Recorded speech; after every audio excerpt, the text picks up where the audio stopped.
ಕಾವೇರಿ ನೀರಿನ ವಿಚಾರದಲ್ಲಿ ಕರ್ನಾಟಕಕ್ಕೆ ಮತ್ತೆ ಶಾಕ್. ತಮಿಳುನಾಡಿಗೆ ಪ್ರತಿದಿನ 9,000 ಕ್ಯೂಸೆಕ್ ನೀರು ಬಿಡಲು CWRC ಸೂಚನೆ. ಕರ್ನಾಟಕದ ನಾನಾ ಕಡೆ ಬರಗಾಲದ ಬೆಸುಗೆ ಎದ್ದು ಕಾಣಿಸ್ತಾ ಇದೆ. ಈ ನಿಟ್ಟಿನಲ್ಲಿ ಬರ ಪರಿಹಾರನೂ ಕೂಡ ಸರ್ಕಾರದಿಂದ ಆದೇಶ ಕೂಡ ಆಗ್ಲಿಲ್ಲ. ಈ ಸಮಯದಲ್ಲಿ ಕಾವೇರಿ ಅಥವಾ ಕಬಿನಿಯಿಂದ ನೀರು ಕೂಡ ತಮಿಳುನಾಡಿಗೆ ಹೋಗ್ತಾ ಇರತಕ್ಕಂಥದ್ದು. ಅದರಲ್ಲಿ ಈ ನಿಟ್ಟಿನಲ್ಲಿ CWRC ದಿನನಿತ್ಯ 9,000 ಕ್ಯೂಸೆಕ್ ನೀರು ಬಿಡಲು ಕೂಡ ಕಟ್ಟುನಿಟ್ಟಿನ ಸೂಚನೆ ಕೂಡ ನೀಡಿದೆ. ಏನಿದು ವಿಶೇಷ? ಪ್ರಜಾ ಫೋಕಸ್ ವಿಶೇಷ ಕಾರ್ಯಕ್ರಮಕ್ಕೆ ಸ್ವಾಗತ. ನಮ್ಮ ಕಿರಣ್ ಚಿಟ್ಟಿ.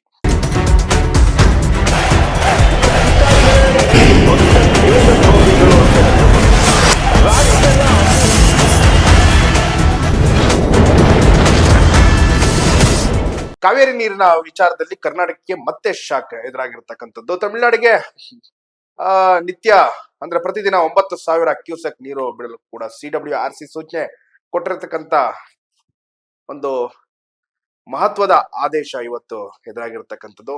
ಕಾವೇರಿ ನೀರಿನ ವಿಚಾರದಲ್ಲಿ ಕರ್ನಾಟಕಕ್ಕೆ ಮತ್ತೊಂದು ಸಂಕಷ್ಟ ಎದುರಾಗಿದೆ. ತಮಿಳುನಾಡಿಗೆ ನಿತ್ಯ 9,000 ಕ್ಯೂಸೆಕ್ ನೀರು ಹರಿಸುವಂತ ಕಾವೇರಿ ನೀರು ನಿಯಂತ್ರಣ ಸಮಿತಿ ಅಂದ್ರೆ CWRC ಸೂಚನೆ ನೀಡಿದೆ ಎಂಬ ಮಾಹಿತಿ ಹೊರಬಿದ್ದಿದೆ. ಈಗಾಗಲೇ ಮಳೆ ಕೊರತೆ, ಜಲಾಶಯಗಳ ನೀರಿನ ಮಟ್ಟ ಮತ್ತೆ ರೈತರ ಆತಂಕದ ನಡುವೆ ಬಂದಿರುವ ಈ ಸೂಚನೆ ರಾಜ್ಯದಲ್ಲಿ ಮತ್ತೊಮ್ಮೆ ಕಾವೇರಿ ಕಿಚ್ಚು ಹೊತ್ತಿಸುವ ಸಾಧ್ಯತೆ ಹೆಚ್ಚಾಗ್ತಾ ಇದೆ.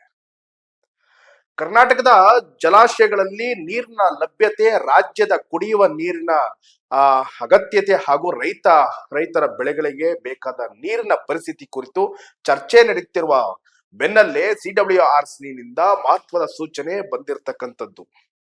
ತಮಿಳುನಾಡಿನ ಕೃಷಿ ಚಟುವಟಿಕೆಗಳಿಗೆ ಕಾವೇರಿ ನೀರಿನ ಅಗತ್ಯವಿದೆ ಎಂಬ ವಾದದ ಹಿನ್ನೆಲೆಯಲ್ಲಿ ಕರ್ನಾಟಕದಿಂದ ಪ್ರತಿದಿನ 9,000 ಕ್ಯೂಸೆಕ್ ನೀರು ಹರಿಸುವಂತೆ ಸೂಚಿಸಲಾಗಿದೆ. ಆದರೆ ಇದೇ ನಿರ್ಧಾರ ಇದೀಗ ಕರ್ನಾಟಕದಲ್ಲಿ ತೀವ್ರ ಚರ್ಚೆಗೆ ಕಾರಣವಾಗಿರ್ತಕ್ಕಂಥದ್ದು.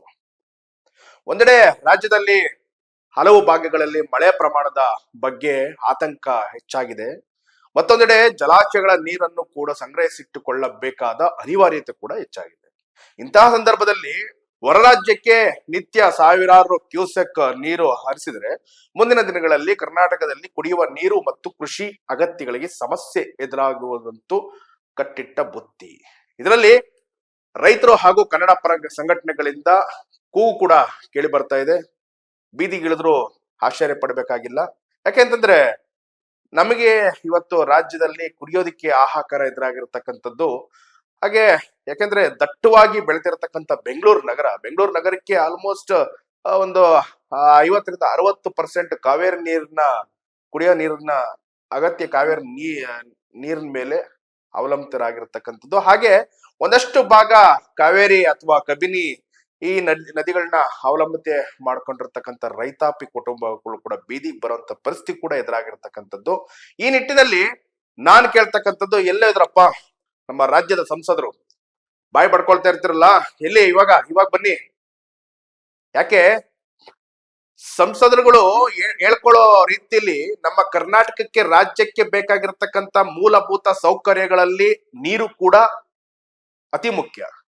ಇದರಲ್ಲಿ ಪ್ರತಿ ವರ್ಷವೂ ಕೂಡ ಈ ಕಿರಿಕಿರಿ ಇಂದ ಇದ್ ಮಾಡಲ್ಲ. ಆದ್ರೆ ನೀವು ಎಲ್ಲಾ ಜನಗಳನ್ನ ದಾರಿ ತಪ್ಪಿಸ್ತಕ್ಕಂತ ನಿಮ್ಮ ರಾಜಕೀಯ ದುರುದ್ದೇಶಗಳಿಗೆ ಜನಗಳನ್ನ ದಾರಿ ತಪ್ಪಿಸ್ತಕ್ಕಂಥದ್ದು ಮಾಡ್ತಾ ಇರೋದು.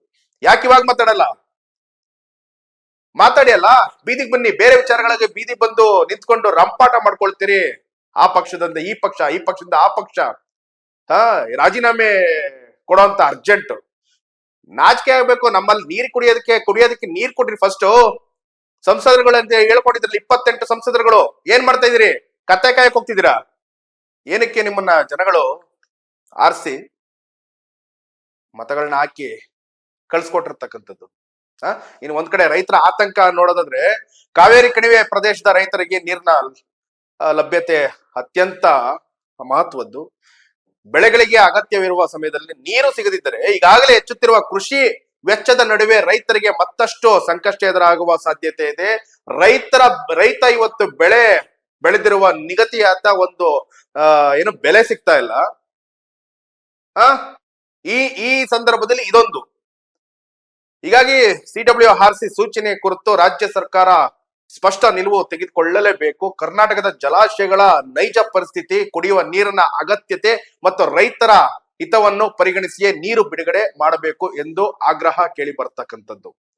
ರಾಜ್ಯ ಸರ್ಕಾರನೂ ಅಷ್ಟೇನೆ. ಯಾಕೆಂದ್ರೆ ಇವತ್ತು ಈ ಕಾವೇರಿ ವಿಚಾರದಲ್ಲಿ ನಿಮ್ಮ ರಾಜಕೀಯ ಬಿಟ್ಟು ಪಕ್ಷಾತೀತವಾಗಿ ಜನಗಳಿಗೆ ಒಳಿತು ಮಾಡುವಂತ ವಿಚಾರದಲ್ಲಿ ಎಲ್ಲರನ್ನೂ ಕೂಡ ಆ ವಿಶ್ವಾಸಕ್ಕೆ ತೆಗೆದುಕೊಂಡು ಬರೀ ಏನೋ ಬಿಜೆಪಿ ಪಕ್ಷ, JDS ಪಕ್ಷ ಅಥವಾ ಕಾಂಗ್ರೆಸ್ ಪಕ್ಷ ಅಥವಾ ನಾಯಕರುಗಳು ಅಷ್ಟೇ ಅಲ್ಲ, ವಿಶ್ವಾಸಕ್ಕೆ ತೆಗೆದುಕೊಳ್ಬೇಕಾಗಿರ್ತಕ್ಕಂಥದ್ದು ಅಂತಂದ್ರೆ ಒಂದಷ್ಟು ರೈತ ಮುಖಂಡರುಗಳನ್ನ, ಒಂದಷ್ಟು ಕನ್ನಡ ಪರ ಸಂಘಟನೆಗಳಿರ್ತಕ್ಕಂಥ ಒಂದು ನಾಯಕರುಗಳನ್ನ, ಇಂಥವ್ರನ್ನೆಲ್ಲವೂ ಕೂಡ ವಿಶ್ವಾಸಕ್ಕೆ ತೆಗೆದುಕೊಂಡು ಮುಂದಿನ ನಿರ್ಧಾರ ತೆಗೆದುಕೊಳ್ಬೇಕಾಗಿರತಕ್ಕಂತ ನಿಲುವು ಇವಾಗ ಖಂಡಿತವಾಗ್ಲೂ ರಾಜ್ಯ ಸರ್ಕಾರಕ್ಕೆ ಎದುರಾಗಿರ್ತಕ್ಕಂಥದ್ದು. ಮಾಡ್ಲೇಬೇಕು. ನೀವು ಬರೀ ರಾಜಕೀಯ ಮಾಡ್ಕೊಂಡು ಸದನದಲ್ಲಿ ನೀವು ಅವ್ರ ಮೇಲೆ ಕೂಗೋರ್ತಕ್ಕಂಥದ್ದಲ್ಲ, ಜನಗಳಿಗೆ ಕೊಟ್ಟಿರ್ತಕ್ಕಂಥ ಮಾತು. ಯಾಕಂದ್ರೆ ಇರ್ತಕ್ಕಂಥ 5 ವರ್ಷಗಳಲ್ಲಿ ಬರೀ ಈ ಕಿತ್ತಾಟ, ಜಗಳಾಟ ಇವೇ ನೋಡ್ತಾ ಇರ್ತಕ್ಕಂಥದ್ದು. ಅಭಿವೃದ್ಧಿ ಕಾರ್ಯಗಳೆಲ್ಲ ಪೂರ್ತಿ ಕುಂಠಿತಗೊಂಡಿರ್ತಕ್ಕಂಥದ್ದು. ಯಾವೊಬ್ಬ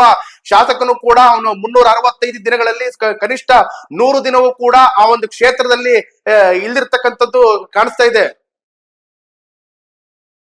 ಈ ವಿಚಾರ ಇದೀಗ ರಾಜಕೀಯವಾಗಿಯೂ ಕೂಡ ತೀವ್ರ ಸ್ವರೂಪ ಪಡೆಯುವ ಸಾಧ್ಯತೆ ಕೂಡ ಇದೆ. ಇದರಲ್ಲೇನು ಆಶ್ಚರ್ಯ ಪಡಬೇಕಾಗಿಲ್ಲ. ಸರ್ಕಾರದ ನಿರ್ಧಾರ ಏನು, CWRC ಸೂಚನೆಯನ್ನು ರಾಜ್ಯ ಸರ್ಕಾರ ಹೇಗೆ ಎದುರಿಸಲಿದೆ, ಕಾವೇರಿ ನೀರಿನ ವಿಚಾರದಲ್ಲಿ ಕರ್ನಾಟಕದ ಹಿತವನ್ನು ಕಾಪಾಡಲು ಯಾವ ಕ್ರಮ ಕೈಗೊಳ್ಳಲಿದೆ ಎಂಬ ಕುತೂಹಲ ಕೂಡ ಈಗ ಕೇಳಿದಿರ್ತಕ್ಕಂಥದ್ದು.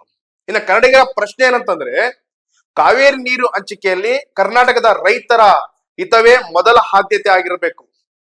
ರಾಜ್ಯದ ಜಲಾಶಯಗಳಲ್ಲಿ ನೀರಿನ ಲಭ್ಯತೆ ಕಡಿಮೆ ಆದರೆ ಭವಿಷ್ಯದಲ್ಲಿ ಕುಡಿಯುವ ನೀರು ಮತ್ತು ಕೃಷಿಗೆ ಏನ್ ಮಾಡಬೇಕು, ಇದು ರೈತರ ಪ್ರಶ್ನೆ ಆಗಿರ್ತಕ್ಕಂಥದ್ದು. ಇದೀಗ CWRC ಸೂಚನೆ ರಾಜ್ಯದಲ್ಲಿ ಮತ್ತೊಂದು ಕಾವೇರಿ ಸಂಘರ್ಷಕ್ಕೆ ಕಾರಣವಾಗುತ್ತಿದೆಯೇ ಎಂಬುದು ಕಾದು ನೋಡಬೇಕಾಗಿದೆ. ಈಗ ಬೇಕಾಗಿರ್ತಕ್ಕಂಥದ್ದು ಕನ್ನಡ ಪರ ಸಂಘಟನೆಗಳು, ರೈತ ಮುಖಂಡರುಗಳು, ರೈತರು ಎಲ್ಲರೂ ಕೂಡ ಒಗ್ಗೂಡಿ ಪಕ್ಷಾತೀತವಾಗಿ ಎಲ್ಲರೂ ಕೂಡ ಜೊತೆಗೂಡಿ ಹೋರಾಡಿದ್ರೆ ಮಾತ್ರ ಇವತ್ತು ಏನಾದ್ರೂ ನಮ್ಮ ನೀರನ್ನ ಉಳಿಸ್ಕೊಳ್ಳೋದಕ್ಕಾಗದೆ. ಯಾಕಂತಂದ್ರೆ ಏನು ಜಲಾಶಯಗಳೆಲ್ಲ ತುಂಬಿ ತುಳುಕ್ತಾ ಇಲ್ಲ.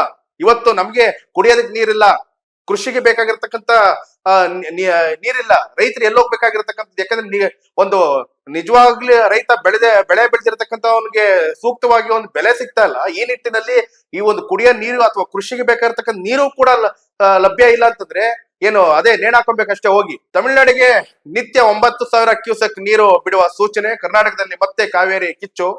ರೈತರ ಹಿತ, ಕುಡಿಯುವ ನೀರಿನ ಅಗತ್ಯತೆ ಮತ್ತು ರಾಜ್ಯದ ಜಲಸಂಪನ್ಮೂಲದ ಭವಿಷ್ಯ, ಈ 3 ವಿಚಾರಗಳ ನಡುವೆ ಸರ್ಕಾರ ಯಾವ ನಿರ್ಧಾರ ಕೈಗೊಳ್ಳಲಿದೆ ಎಂಬುದೇ ಈಗ ಪ್ರಮುಖ ಪ್ರಶ್ನೆ ಎದುರಾಗಿರ್ತಕ್ಕಂಥದ್ದು. ನೋಡೋಣ ಏನ್ ಮಾಡುತ್ತೆ ಅಂತ. ಆದಷ್ಟು ಬೇಗ ನಿರ್ಧಾರ ತೆಗೆದುಕೊಳ್ಳಿ ಅಂತ ಕೂಡ ಪ್ರಜಾಧ್ವನಿ ಟಿವಿ ಆಶಯ ವ್ಯಕ್ತಪಡಿಸ್ತಾ ಇರ್ತಕ್ಕಂಥದ್ದು. ಇದಾಗಿತ್ತು ಇವತ್ತಿನ ವಿಶೇಷ. ನೀವು ನೋಡ್ತಿದ್ರ ಪ್ರಜಾಧ್ವನಿ ಟಿವಿ. ನಮಸ್ಕಾರ.